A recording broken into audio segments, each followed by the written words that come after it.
আপনারা এই কথাটা জানবেন না, 35 পাতার 60 পাতার 100 পাতার রায় পড়বেন না, আপনারা বলছেন যে নির্বাহী বিভাগের কাছে। নির্বাহী বিভাগ কাকে বলে আপনি জানেন? আমি এখন সরি টু সে আদালতের একটা রায় সম্পর্কে সামান্যতম ধারণা নাই। 33 পৃষ্ঠা 35 পৃষ্ঠার রায় সম্পর্কে ধারণা নাই।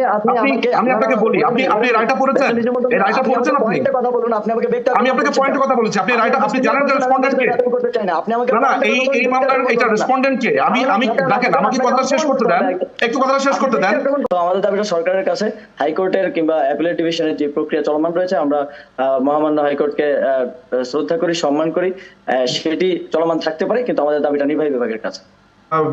আমি খুবই সরি টু সে যে ভদ্রলোক কথা বলেন, আমি জানি না যে তিনি আন্দোলনের সাথে যুক্ত আছেন কিনা। আমার কাছে পুরোপুরি মনে হচ্ছে উনি আসলে কিছুই জানেন না, উনার কোনো রকমের ধারণা নাই। উনাকে টিভির সামনে বসে দেওয়া হয়েছে, উনার কোনো রায় সম্পর্কে ধারণা নাই, আদালত সম্পর্কে ধারণা নাই। শুরুই করলেন তিনি, বাতিল হয়েছে যতটুকু আমি জানি না।